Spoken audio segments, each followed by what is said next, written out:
J'avais 15 ans à la Toussaint 1954.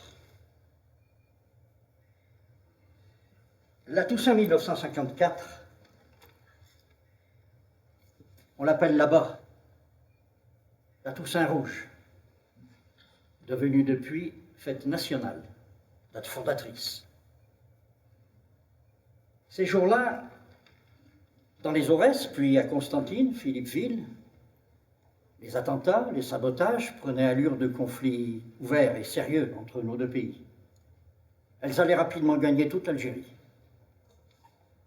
Une épreuve de force s'engageait que certains, là-bas, nommaient déjà guerre d'indépendance, guerre de libération nationale. J'avais 15 ans, c'est dire combien ces choses ont fait corps avec mon adolescence puis ma jeunesse. Plus les années passaient et me rapprochaient de mes 20 ans, plus on en causait, en famille. Avec les copains aussi, les uns après les autres, ils partaient.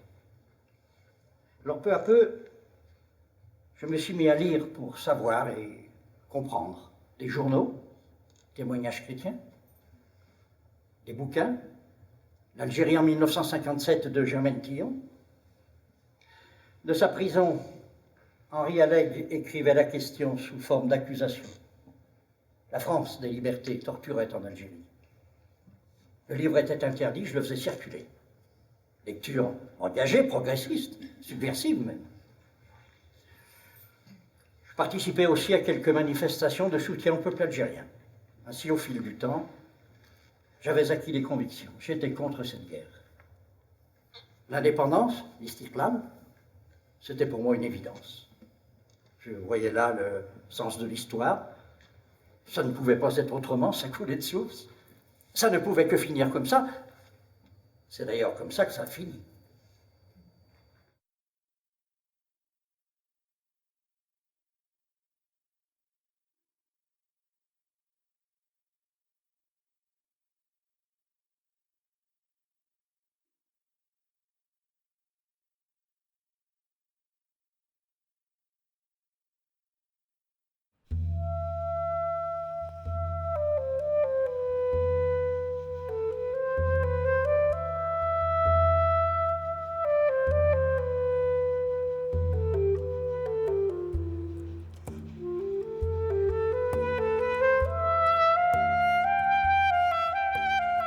Bonjour, vous écoutez bien Radio Canu, 102.2 MHz, la plus rebelle des radios, l'émission Vendémiaire.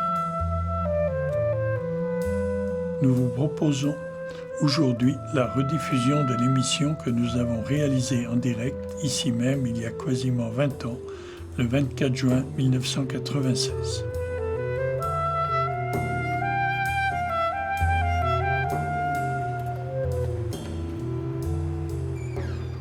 Nous avions assisté à l'époque, le 12 juin 1996, à l'une des premières représentations que donnait Bernard Gerland à partir de son texte « Ma guerre d'Algérie ».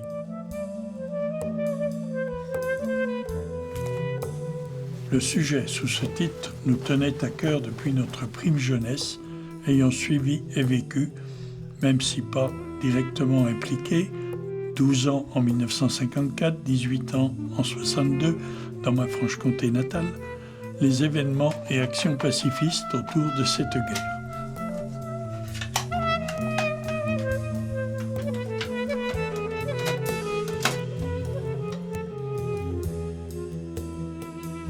Ainsi, quand en 1996, après un déjà long parcours de citoyen et de militant pacifiste, je découvre un spectacle vivant qui affronte le vécu d'un appelé là-bas, quelques 35 ans après, sur un mode à la fois poétique, littéraire, sensible et sans complaisance, je trouve la démarche d'un grand intérêt en ce qu'elle libère une parole retenue jusque-là, et surtout de plus en ce qu'elle appelle, par son courageux témoignage, à la libération de la parole des spectateurs. Je m'associe donc au courage de Bernard Gerland et à sa démarche pour inciter à la libération de paroles d'autres appelés, comme lui, envoyés pour faire cette guerre. Et aujourd'hui, 20 ans après, tous les traumatismes de cette guerre sont très loin d'être effacés. Mais l'histoire et le parcours de ce spectacle témoignage sont loin d'être anodins et ont eu beaucoup d'effets multiples, y compris pédagogiques. Et c'est dans cet esprit que nous vous proposons d'entendre la rediffusion de cette première diffusion en direct qui a conservé, comme vous allez le constater, absolument toute sa charge émotionnelle et d'authenticité. Bonne écoute.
Et puis j'ai aimé.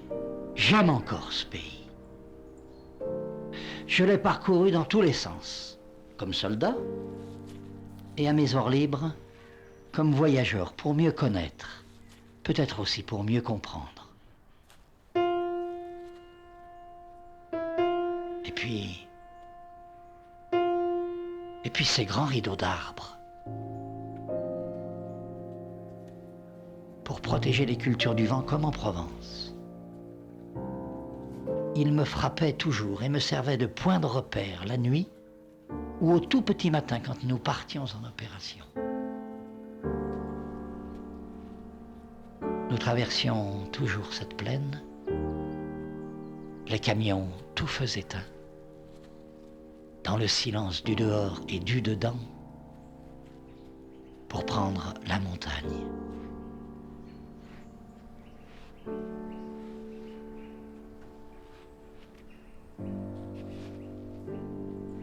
La montagne.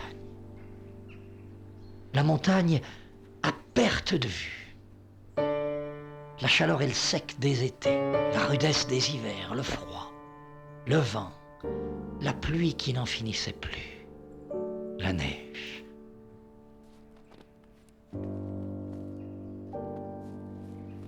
Tiebel aride, ingrat pour l'homme, vie ancestrale. La Kabylie, les Aurès, la Chifa, Palestro. Et peu à peu, plein sud, le désert. Le grand désert. Par milliers de kilomètres, le sable, les cailloux, les immenses vallées et plateaux où l'horizon se perd. Encore des montagnes. Le Hogar, le Tassili. Et puis, les oasis. Gardaya, la ville aux 7 collines, 7 mosquées, 7 minarets.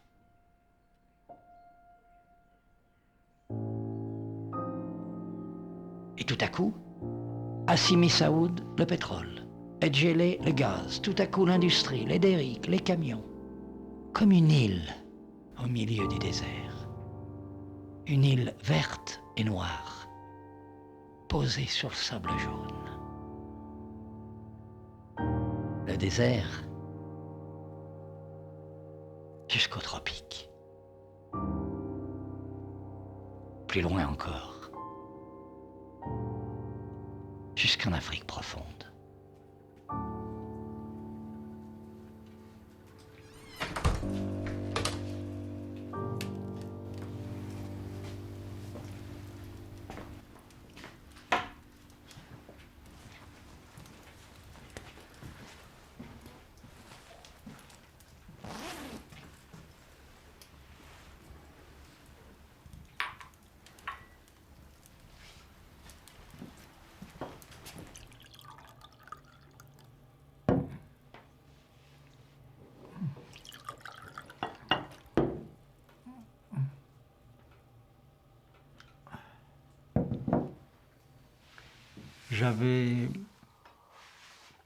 J'avais 22 ans. C'était en 1950. Je suis parti en octobre, moi. En octobre 50. Oui. Avant la guerre d'Algérie, donc. Ah, ben, bien sûr, bien sûr. Moi, je suis parti en Algérie, qui était un pays, il n'y avait pas... Il y avait quelques escarmouches dans les montagnes, tu vois, mais il n'y avait pas de guerre. Il y avait eu Sétif. Il y avait eu Sétif, c'est vrai, c'est vrai. Oui. 45 000 morts, Ouais. en quelques mois. Ouais. Mais alors, quand tu parles de ce pays, moi j'ai ressenti exactement la même chose. Ça m'a... Ah, mais j'ai été... Et je peux même t'avouer que la première fois où je l'ai entendu, j'ai eu une larme à l'œil, tu vois. Hein, tellement ça m'a ému, parce que c'est vraiment tout ce que j'avais ressenti quand je suis arrivé sur cette terre d'Algérie. Cette terre m'a tellement ému, tellement touché, que j'ai écrit, mais c'est quelques lignes, hein, je veux te lire, parce que je les trouve bien en harmonie avec tout ce que tu dis d'une autre façon. Alors, c'est très court, hein.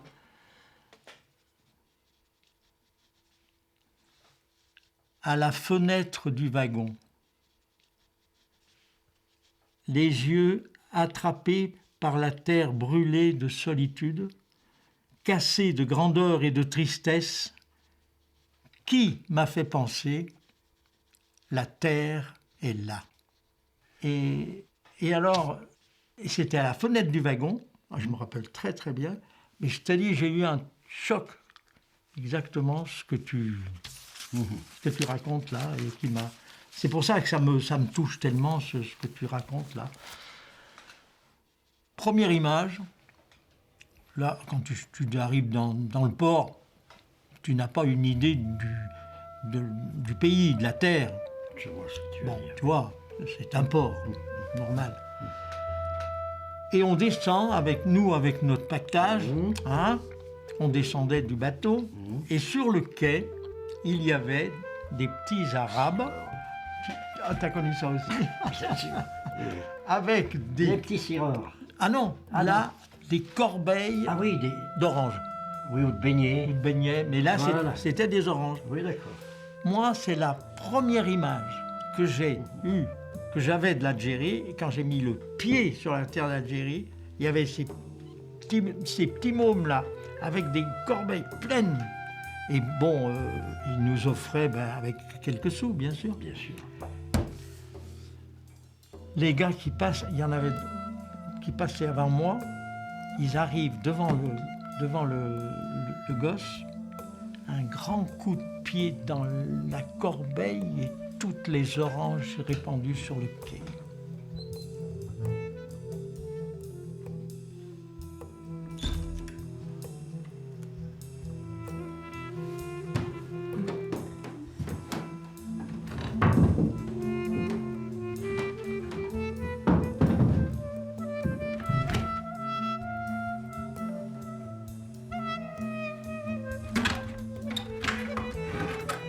Parce que c'est chez toi qu'on a commencé.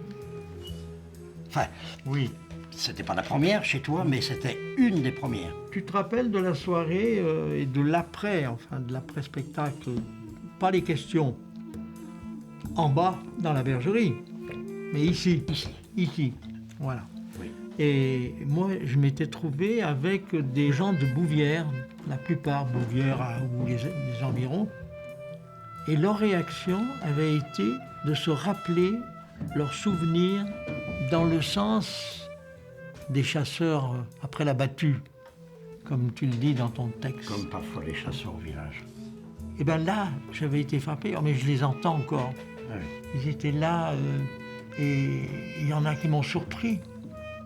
Jamais j'aurais pensé de la part d'un gars que je connais bien, là, qui habite pas très loin, quand il a raconté ce qu'il faisait, parlons clairement, il parlait de torture. Il ne parlait pas de leur relation avec les gens. Il ne parlait pas de la beauté du pays. Il parlait de la... Comment elle s'appelait là, la Gégène. Voilà, ouais, c'est ça, la Gégène. Il parlait de... Et alors, c'était... Il y en avait un qui lançait le truc et l'autre qui rattrapait, qui disait hey, « Tu te rappelles quand on... » Ah, moi, ça m'avait... Et j'étais au milieu d'eux et vraiment, je ne savais plus... Je ne savais pas quel contenance avoir. Hein.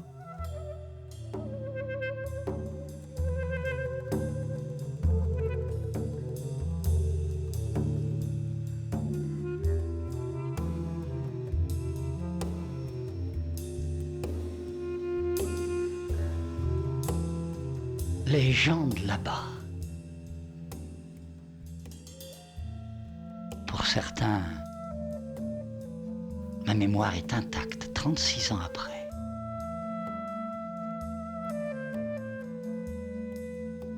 Tchadoun, Sofa. Les deux chefs du village d'Agitoun. Dans les tâches de pacification auxquelles j'avais été quelque temps affecté, je passais beaucoup de temps à palabrer avec eux, en tête-à-tête, en public aussi, dans le village ou au café mort autour d'un thé. J'en étais assez fier. Moi, avec mes 20 ans tendres, verts, ne sachant pas grand-chose, sinon rien de tout ce qu'ils savaient.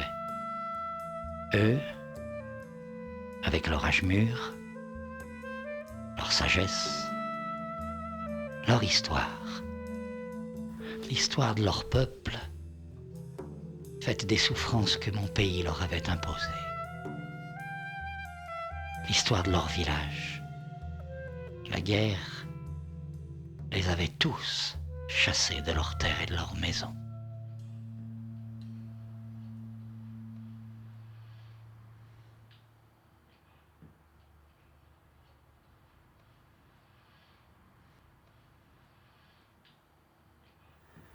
Je pense que ça c'est vieux parce que c'est Radio Canu, je pense que ça doit dater déjà, moi, je pense.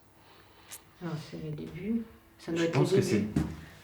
Ouais, je pense que ça doit au moins avoir une quinzaine d'années cette histoire-là. C'est drôle d'ailleurs. Ouais. Et c'est vraiment le moment où il présente effectivement les personnages qu'il a croisés, donc on n'est pas dans le chiffre, on est plutôt dans l'humain, dans la rencontre. Voilà, de quoi s'agit-il au départ? Une confidence, donc je pense que c'est déjà les premières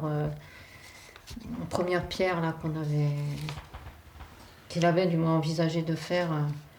Confidence livrée au cours d'un atelier portant sur le travail d'acteur, atelier issu de la compagnie des clowns du léger bagage.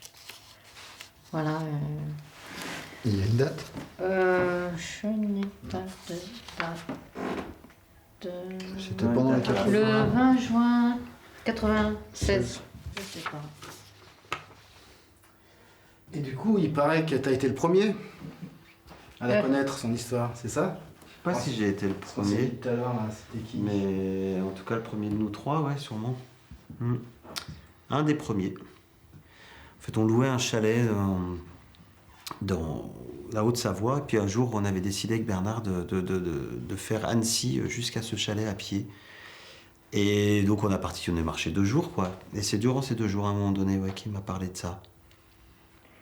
Moi, c'est en revenant du stage de Barnave, là, dans la Drôme, donc en revenant sur Lyon. Et donc, on discutait en voiture, et en fait, au bout d'un moment, il me dit j'ai tué un homme. T'as fait de la prison? Donc, puisque je me suis dit, peut-être peine de prison, puis peut-être que... Ah oui, d'accord. Et il me dit non. Oh là là, alors je commence à être plus angoissée. Oui, je m'attendais vraiment à ça. Je me suis dit, mais où je suis tombée? Je commençais vraiment à me faire un film, quoi. Je me dis, mais attends, où je suis tombée là? Qu'est-ce que c'est que ce truc? Puis après, petit à petit, j'ai compris que c'était quand il avait fait l'armée, quoi. Donc il m'a raconté après comment ça s'était passé. Mais c'est la première phrase qui est tombée comme ça. Et alors qu'on n'était pas du tout dans la discussion. Non, absolument pas. On revenait. Vous passé une semaine à faire du clown. Il y avait une impro sur le fait de tuer ou de ne pas tuer, je sais plus quoi, un animal, enfin un truc. Et le souvenir qui me reste, c'est Bernard qui dit oui, mais non. Enfin, suite au débriefing, en fait, suite à cette impro, parce que tu te rappelles, on proposait des impros, on en parlait, on travaillait dessus, etc. On creusait un peu le sujet. Et Bernard qui dit ouais, mais non, là, vous savez pas vraiment de quoi vous parlez, etc. Moi, je me rappelle plus exactement comment ça s'est passé, mais Bernard dit, à un moment donné, voilà, Boubou, tu m'as dit. Bernard, toi, peut-être que tu peux en parler de ça, de la mort, puisque tu aurais peut-être des choses à nous dire par rapport à ça. Moi, j'ai plutôt le souvenir de Bernard qui dit, Mais moi, je me souviens qu'on s'était réunis, on s'était vraiment rassemblés pour quelque chose de très confidentiel. Il me semble qu'il y avait une espèce de clash, une espèce de moment de... C'était sur le moment, là. C'est-à-dire, ça n'a pas été une préparation que vous aviez entre vous? Absolument pas. Ah, d'accord. Non. Ah, d'accord, donc c'est pendant le travail. Je pense que ça lui a remonté. Enfin, moi, alors après, comment, tu vois, et est-ce que moi je suis allé le chercher pour lui dire mais vas-y, à cause quoi, tu vois, t'as un truc à dire, ou est-ce que c'est venu, enfin voilà. Je crois que Bernard a réagi émotionnellement à une impro, soit par la colère, soit par je ne sais quoi, mais il y a eu une émotion qui était forte. Donc on a dit ok, on se pose, on en parle. Et dans cette discussion. Il nous a sorti sa guerre. Vous vous rappelez? Après, je sais pas ce qu'on a fait. Après, je pense qu'on n'a rien dit. Oui, c'est ça. Je crois que petit à petit, chacun a évoqué l'effet que ça lui faisait. Donc ça a pris sans doute du temps, et puis donc après, voilà, après toi, tu l'as aidé à écrire. Ouais. Et moi, j'avais beaucoup de plaisir à le retrouver chaque mois avec la progression de cette écriture, quoi. Donc, le fruit de votre travail, il était théâtral déjà, quoi. On le vit jusqu'à chaque fois. Oui. À chaque fois, on lui disait bon, Bernard, alors c'est ton tour, vas-y. C'est vrai. Ouais, parce qu'à tour de rôle, chacun de nous devait présenter quelque chose d'intime, quelque chose où il se révélait en partie. Et du coup, Bernard, c'était déjà de la représentation. Avec de l'intensité, ce travail d'acteur là qui fait spontanément, enfin avec cette voix là, puis ces intentions qui passent tout de suite. Et il y avait une écriture qui se peaufinait vraiment, quoi. Ouais. Donc moi je lui ai demandé pourquoi il était parti là-bas. Et en fait, la réponse c'était pas parce que j'ai fait mon service. Il m'a dit pour faire la guerre. Parce que sa manière de dire pour faire la guerre, c'était comme si c'était évident pour lui. J'ai dit mais quelle guerre? Puis au bout d'un moment, il me dit bah oui, c'est vrai, quelle guerre? Contre qui? C'est vrai, contre qui? Au fond, contre qui je l'ai faite, cette guerre? J'aurais bien aimé que mon père me raconte un petit peu des choses aussi clairement, sans trop masquer la vérité, quoi. Et que c'était que moi, en tant que spectateur, déjà, j'étais friand de ce genre de spectacle où on pouvait, à partir d'une expérience de vie, tirer un enseignement beaucoup plus général, quoi. Donc c'est ça qui m'a vraiment motivé, parce qu'il m'a dit qu'est-ce que tu veux que j'en fasse? Je lui ai dit du théâtre, je veux dire. C'est ça. Il faut en faire une pièce, quoi. Il m'a dit c'est pas possible, c'est intime, je vais pas raconter ça à tout le monde, j'ai pas le droit de faire du théâtre avec ça. Et du coup, moi, c'est ce que je cherchais déjà en tant que spectateur.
Bernard. Je ne pourrai malheureusement pas être en Avignon ce mois de juillet. Cependant, chaque jour, à 15h, je serai à tes côtés, par le cœur et la pensée. En effet, 15h sera l'heure de ma prière.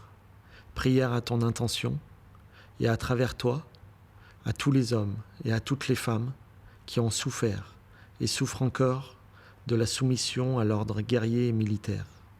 À tous ceux qui, d'une manière ou d'une autre, luttent pour que la douleur d'une mémoire prenne la couleur d'un formidable message d'espoir.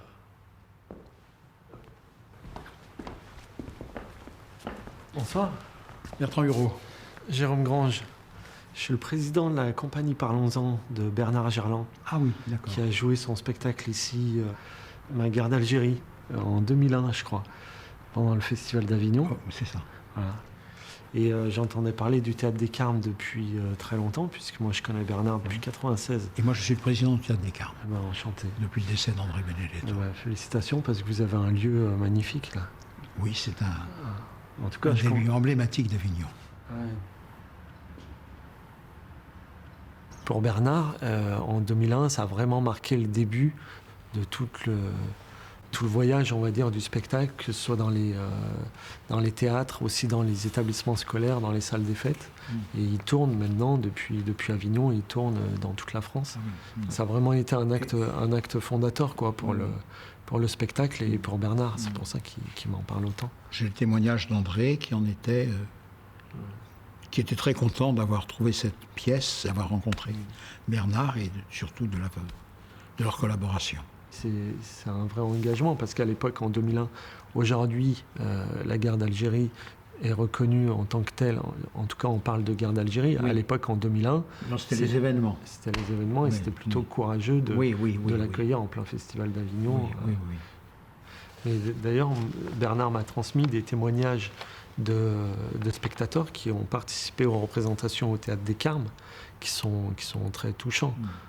En 1h30, c'est toute mon enfance et mes relations avec mon grand-père qui prennent un sens. Un homme malade et qui souffre. Mais au-delà de cette souffrance, j'ai toujours su qu'il y avait un mal plus enfoui. Un mal que jamais je n'aurais pu comprendre. Ce mal, c'est celui de la culpabilité. Grâce à ce texte, je vais enfin pouvoir l'aider à en faire le deuil. J'ai seulement la force de pleurer, tellement le choc est grand. Moi aussi, je viens de laisser de lourds bagages sur le seuil du théâtre. Et tous ces souvenirs, ces remarques, etc., comme dirait ça forme un cœur. Oui, j'ai trouvé ça très beau dans la préface qu'il a faite du livre, du texte de Ma guerre d'Algérie. Rétablir le cœur par ces gens-là. Quelle joie pleine et puissante de voir un homme avoir le courage de confronter ses mots, ses actes, ses faiblesses à la conscience des autres. Il est des moments où l'on est fier de certains hommes, même quand on ne les connaît pas. Il y a un autre témoignage aussi qui dit qu'est-ce qu'on aurait fait à sa place. Voilà. Oui. Voilà. Et moi, c'est vraiment ce qui m'a... Quand je l'ai découvert en 96 au Festival de théâtre de rue de Riac, j'y allais pas du tout dans cet esprit-là, j'avais 20 ans, et j'ai découvert ce spectacle au fond d'une cour d'école, donc symboliquement, c'était assez fort, et c'est ce qui m'est arrivé. Je me suis dit, tiens, mais qu'est-ce que j'aurais fait à sa place ? Peut-être qu'en chacun de nous sommeille une guerre d'Algérie. Avouable ou non, nos ivresses sont multiples. S'en libérer demande le courage de changer. Et c'est pour ça que je me suis retrouvé dans ce témoignage d'une personne qui l'avait vu ici et qui avait ressenti exactement la même chose. Donc on se sent moins seul. Et c'est ça le théâtre, de se sentir moins seul. Ouais. Et puis ce qui est sa guerre d'Algérie devient la nôtre. Oui. Voilà. Et moi, c'est vraiment ça que j'ai pris en pleine gueule, quoi. Comme on peut dire, quoi. Égaré avec tous, il a été égaré dans la guerre, jour après jour, jusqu'à devenir le contraire de lui-même. Le personnage est là, il se dit, il explique ce qui se passe, il témoigne de lui. Et cela avec la distance de la situation et la distance du verbe. Là même se tient le théâtre, debout devant les hommes. Les hommes sont muets, le cœur se tait, personne ne dit rien. Et puis voilà, qu'un ancien soldat parle, et puis un autre. Et voilà les paroles qui montent du pays. Et aujourd'hui, ce n'est plus le chœur antique qui introduit le personnage et l'accompagne, c'est le seul personnage qui fait apparaître le cœur des hommes survivants, des femmes et de tous les autres, de tous les âges. On peut même dire que dans chaque ville, il y a un chœur qui attend ce personnage pour se constituer et pour que chacun puisse enfin parler. Ce texte, ce spectacle, ne sont pas destinés aux anciens combattants, mais à tous les êtres humains, sans exception.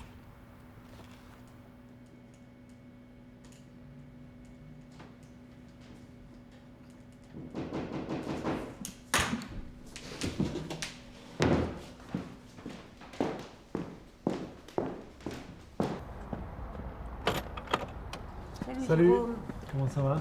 Ça va et toi? Bien. Regarde, regarde. C'est le premier, hein. Très bien. C'est bien. Alors attends, je sais même pas Ouais, si c'est je l'ai laquelle? noté. Moi, j'avais noté le 26 avril. La Mais prochaine j'avais noté réunion un de parlons-en. endroit, Et donc là, on ferait la préparation de l'AG. Voilà, c'est ça. Demain, il est... Non, demain, il sera certainement ici. Parce Ouais, que moi, je pourrais pas. il est sur Saint-Bel. Et comment t'as vu émerger le spectacle, Ma guerre d'Algérie? Parce que c'est arrivé longtemps après. Est-ce que tu avais senti ou est-ce que tu avais vu ou vécu des choses qui pouvaient annoncer à un moment donné qu'il puisse sortir tout ça, ce spectacle témoignage? Non, parce que quand il est rentré justement, moi ce que j'ai, à tort, mais ce que j'ai fait, c'est tout faire pour qu'il en parle, pour qu'il oublie, quoi. Dire, bon, ben, vous étiez armé, vous n'étiez pas responsable, et voilà. Donc tout est rentré, quoi, tout est resté en lui, et voilà, on n'en a plus parlé. Et puis jusqu'au moment où il avait besoin d'en parler, en effet, et qu'il a rencontré ce travail avec les clowns de Léger Bagage, ça m'a été très très dur, parce que j'ai eu l'impression que d'une certaine trahison, que c'était un secret qu'on avait tous les deux, et qu'ils mettent ça sur la table, ça m'a été très dur. Et puis après, quand ils ont fait ce spectacle, la première fois qu'il l'a donné, c'était qu'avec des copains, avec les clowns, en Ardèche. Mais c'est vrai qu'à la fin du spectacle, quand j'ai vu la réaction des gens, là, ça m'a vraiment bouleversée, quoi. Je me suis dit, c'est pas rien. Ouais. C'est pas rien. Et tout ce qu'il avait déjà permis ce jour-là, entre autres au beau-père de notre fille, qui était en larmes et qui disait, mais si je pouvais en faire autant, mais si je pouvais en faire autant. Je pensais pas du tout et je souhaitais pas qu'il continue. Et c'est la demande qui a fait que ça a continué. Même au niveau du bureau de Parlons-en, quand on fait les comptes rendus des représentations et quand on en parle, finalement on en reparle bien sûr, fois par mois, on reparle de Ma guerre d'Algérie, oui. Et on reparle du ressenti que chacun en a sur des événements qui ont pu se passer autour. Une fois par mois, on revit un peu sa guerre d'Algérie et on se re-questionne et ça fait du bien. Voilà, tant que Bernard aura le courage de donner ce spectacle, c'est sûr que c'est important pour les autres. Pour les autres.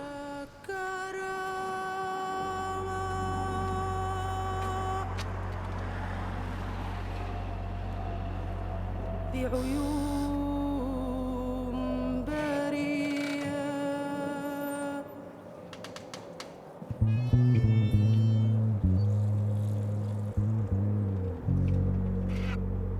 برية ترعو للسماء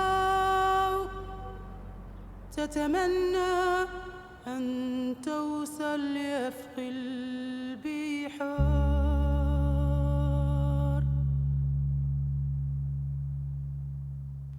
كل دموع الفرح والفجاء الفجاء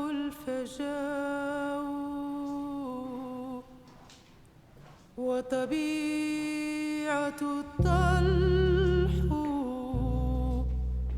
تتراقص خضراء وطبيعة الطلح Tu fais un travail de mémoire par rapport à la résistance avec ton implication sur les Amis d'Aragon. Oui. Donc il y a vraiment aussi cette volonté et chez toi quelque chose de vouloir témoigner quand même. Oui. De faire ce travail de mémoire pour qu'on n'oublie pas la résistance, qu'on n'oublie pas et puis la guerre d'Algérie aussi. Ben je pense que c'est celle-ci que nous pourrions voir. Ouais. Avec tout le matériel. Tu étais militant contre la guerre d'Algérie avant de partir Avant aussi. de partir. Alors là, j'ai une histoire parce que ceux de Grenoble, ceux qui étaient rappelés de Grenoble, ne voulaient pas partir. Et nous, on les aidait, on était allés se coucher sur la voie ferrée. C'est une forme d'engagement. De résistance. De résistance. C'est-à-dire, je ne peux pas raconter la guerre d'Algérie sans parler de mon histoire, l'histoire de ma famille. J'ai ce cousin qui a été enfermé à Montluc, pris début juillet 1944, et lui a été brûlé. Ma mère ne savait pas qu'il était résistant, comme lui ne savait pas que ma mère l'était. Hein,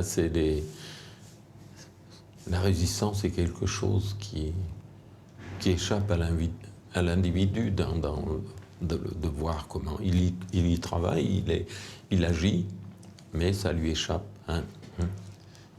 Je comprends que Montluc soit évocateur pour toi avec l'histoire de ta famille. Voilà.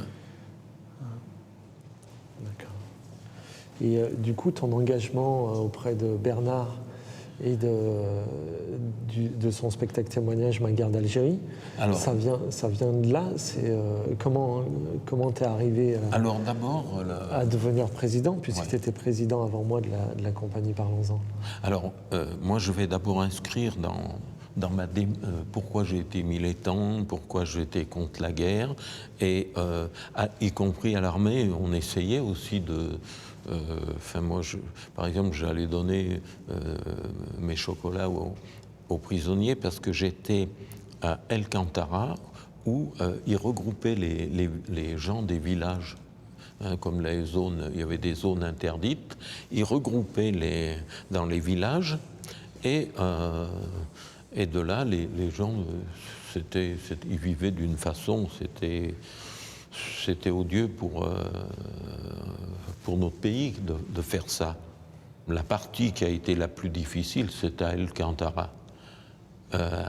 El Cantara, c'était la guerre. Hein. C'est la poésie qui m'avait aidé d'abord à essayer de l'écrire, pas d'en parler, j'y arrivais pas à parler. Même encore aujourd'hui, ça m'est toujours difficile d'en parler. Ça me passe pas au niveau de... ça m'étouffe, ça... Hein, et raconter à l'autre, ça voudrait dire d'être compris.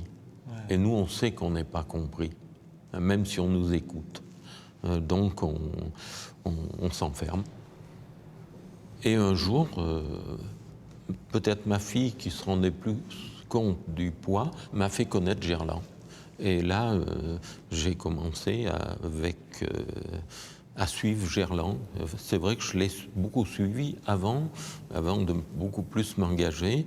Et pour moi, c'était une forme de thérapie. J'allais souvent le voir dans les spectacles, un nombre de fois.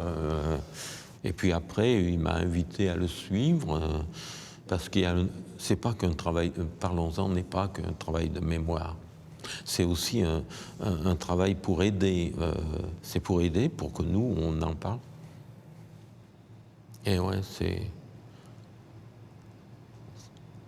des choses qui reviennent, qui sont là, qui reviennent.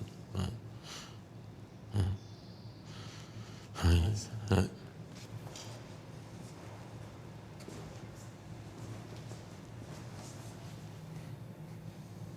Il y a une évolution, mais il y a toujours un moment où tu te retrouves pris dans les souvenirs, tu es marqué, ça te pèse. J'en suis pas encore à raconter ma guerre d'Algérie.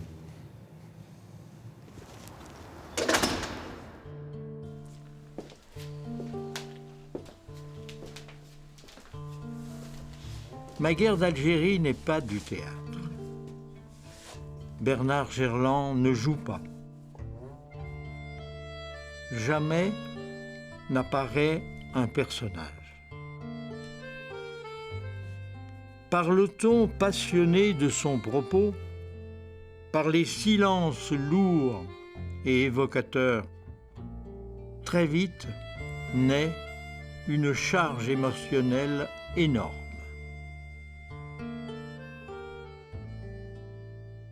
Nous entrons avec Bernard dans l'incompréhension, l'absurde, presque. Le constat de sa conscience nous afflige terriblement.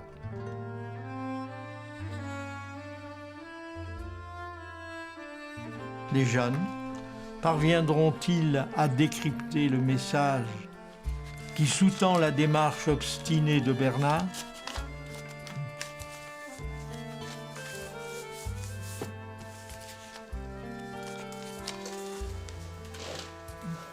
Une conscience de 20 ans est un cristal étincelant de lumière avec toute sa fragilité. Le cristal, s'il se brise, devient tranchant. Seule la conscience éclairée par la foi en l'homme et l'engagement dans la société peuvent générer l'amour-sagesse.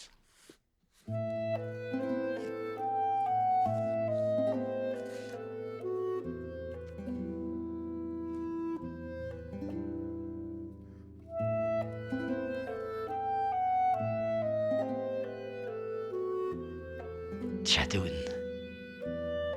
sage, bon et doux, un ami, la confiance.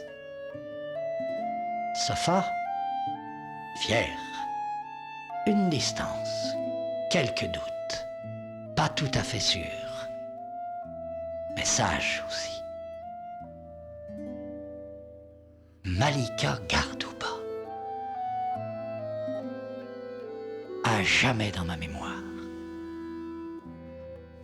Ses yeux, ce regard, ce sourire, son visage, une forme si jeune, si belle, belle comme la beauté, belle comme ses sœurs algériennes, belle comme sa terre, comme la lumière de son pays, belle comme l'Algérie, Malika, une petite reine. لك عارفة هذا الشيء هكذا يمشي، مع الأول تشد شوية بصح مع الوقت لو كان ما تخممش لو كان ما تحاربش العدو اللي في نفسك.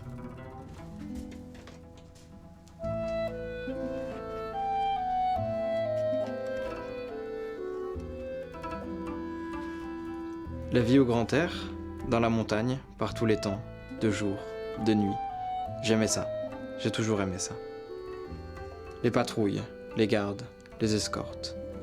Cette battue permanente, c'était devenu pour moi comme une sorte de grand jeu, comme quand j'étais en colo. Il y avait aussi l'alcool, notre principal loisir, le seul avouable. Ça n'arrange jamais les choses. Et pour couronner le tout, l'action psychologique.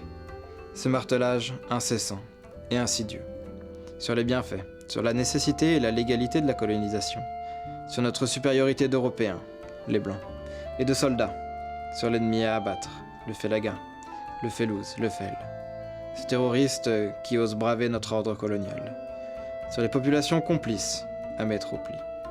Tu sais, ça marche. Au début, tu résistes, plus ou moins d'accord, mais à force. Si tu ne réfléchis plus, si tu ne combats plus l'ennemi qui est en toi, si tu ne fais plus que boire et crapahuter, à force, tu laisses aller, tu perds le sens. Ça peut t'emmener au pire. Le pire, comme tuer, froidement. Peut-être en a-t-on déjà parlé ensemble.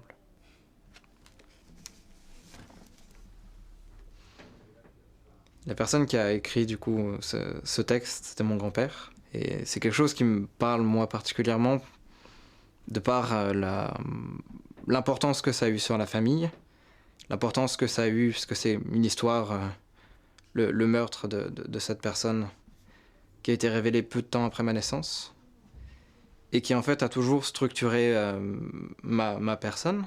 La guerre d'Algérie est vraiment une part importante de ma vie, dans le sens où on en voit tous les jours, et c'est ma génération qui vraiment en voit ce qui ressort, le bourbier qui arrive maintenant.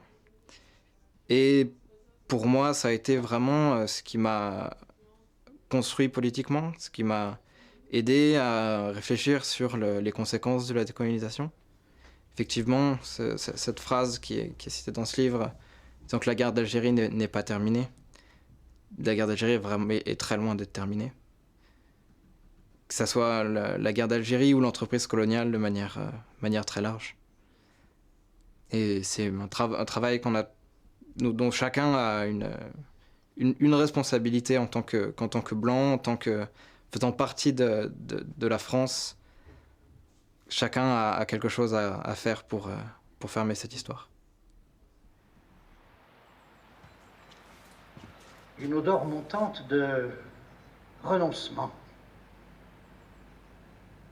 Une odeur d'automatisme dans l'exécution des ordres et leur transmission. Bien sûr, les ordres à l'armée, ça ne se discute pas. Il n'y a pas que là, d'ailleurs. Mais quand même, au fond, une odeur de lâcheté, de coucher, de veste retournée. Ainsi, en 2 ans, j'avais cessé de combattre. J'avais baissé les bras, marché au pas de l'idée dominante. Je m'étais donc soumis. J'avais glissé, doucement, jusqu'à l'extrême qu'un homme puisse faire, jusqu'au pire, à l'irréversible, à l'irréparable. Pendant que d'autres que moi, ici et là-bas, dans les 2 camps, refusaient, désobéissaient, résistaient, montraient la voie à suivre. Les résistants de nos 2 pays avaient eu raison une fois de plus. Ils gagnaient. Grâce à eux, l'évidence prenait forme. L'indépendance d'idées devenait réalité.